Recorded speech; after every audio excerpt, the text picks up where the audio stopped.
Welcome to lecture 4. In this session, we will explore how to store and manage data in Python using variables and data types, the foundation of any program.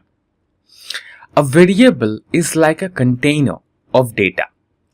You assign values using the equal sign. For example, name equals under quotation Alice.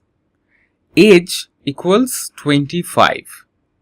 Note here we are not using any code.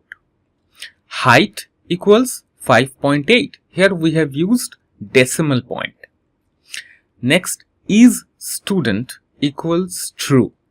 So here name holds a string which is denoted by the quotation marks. Next age is an integer which don't have any decimal point.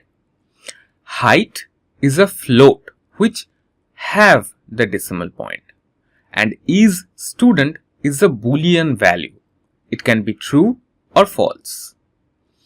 Notice how you don't need to declare the type. Python figures it out for you. So now let's break down the most common data types in Python. Int, which are whole numbers like 10, -5, 200.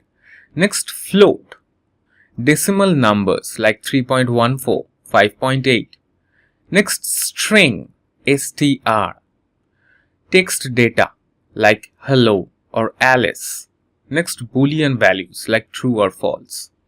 These basic types are enough to handle most of your everyday programming tasks.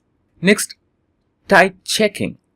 You can check the type of any variable using the built-in type function. For example, type age. It will provide you the output class int.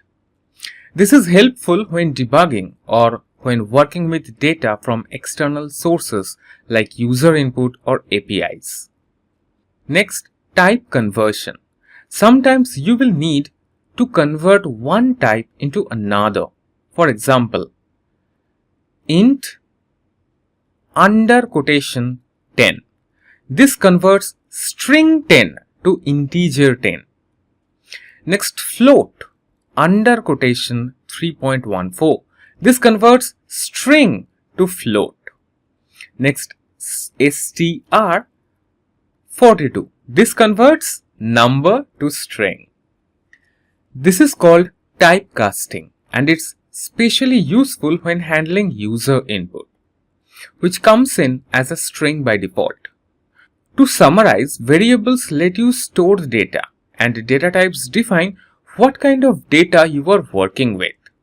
Python makes it easy to handle different types without a lot of boilerplate code. Up next, we will make our programs interactive with user input and output. See you in lecture 5.